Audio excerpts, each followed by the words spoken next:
కాంగ్రెస్ తీరుపై జీవన్ రెడ్డి సంచలన వ్యాఖ్యలు చేశారు. సర్కార్ తిరోగమనంలో ఉందని, పీసీసీ ప్రాధాన్యత తగ్గిందని మండిపడ్డారు.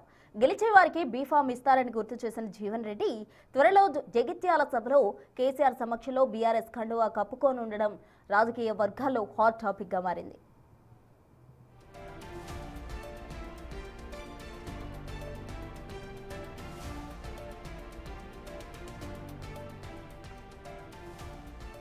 త్వరలో జగిత్యాలలో బహిరంగ సభ జరగబోతుంది. కేసీఆర్ సమక్షంలో గులాబీ కండువా కప్పుకోబోతున్నారు జీవన్ రెడ్డి. గులాబీ గూటికి జీవన్ రెడ్డి చేరుకున్నారు. కాంగ్రెస్ సర్కార్ తిరోగమనంలో ఉందని జీవన్ రెడ్డి వ్యాఖ్యలు చేశారు. కేసీఆర్ గారు జగిత్యాలలో రావాలని చెప్పిన అందరూ కూడా వారి ప్రత్యేకంగా విజ్ఞప్తి చేయడం జరిగింది. ఉత్తర తెలంగాణ ప్రాంతానికి కూడేలుగా ఉన్నటువంటి జగిత్యాలలో వాళ్ళ బీఆర్ఎస్ పార్టీకి సంబంధించి ఒక సమావేశం ఏర్పాటు చేస్తే బాగుంటుంది. దానికి ముఖ్య అతిథిగా పెద్దలు బీఆర్ఎస్ అధ్యక్షులైనటువంటి కేసీఆర్ గారు పాల్గొనే విధంగా వారు సమయం కేటాయింపు చేయాలని చెప్పి విజ్ఞప్తి చేయటం, వారు కూడా సానుకూలంగా స్పందించారు. నాకు 14 పర్యాలు బీఫామ్ ఇచ్చిండ్రు. Definitely I feel proud of it.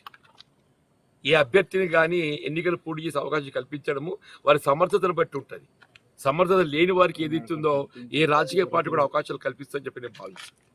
Congress party ఏదైతున్నదో వాళ్ళు ఎన్నికలు చేసిన వాగ్దానాలు అమలు చేయలేకపోవటము, వాస్తవంగా ఏదైతుందో వీళ్ళ కేసీఆర్ గారి పాలన దశాబ్ద కాలం ఏదైతుందో 2023లో అంతకంటే బెటర్ పాలన ఇస్తామని ఒక భావన అభిప్రాయం కలిగించి అధికారానికి వచ్చినామే.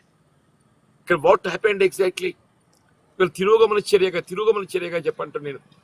ముఖ్యంగా రైతాంగం వారికి కావాల్సినటువంటి ఒక పెట్టుబడి సౌకర్యాలు కేసీఆర్ రైతు బంధు కార్యక్రమాన్ని ప్రవేశపెడితే 2 పంటలు ఎగ్గొట్టిందని చెప్పంటున్నాను. ఇప్పుడు 3వ పంట రబీకి సంబంధించి కూడా ఏదైతుందో ఇంతవరకు పూర్తి స్థాయిలో చెల్లింపు లేదని చెప్పంటున్నాను. నేను ఇలా పీసీసీ ఆలోచన సూచన మేరకు రాష్ట్ర ప్రభుత్వం పనిచేస్తుందా, లేకపోతే ముఖ్యమంత్రి గారి యొక్క సూచన మేరకు పీసీసీ పనిచేస్తుందా? కాంగ్రెస్ పార్టీ యొక్క ఆలోచన విధానాన్ని ప్రస్ఫుటం చేసేది ప్రదేశ్ కాంగ్రెస్.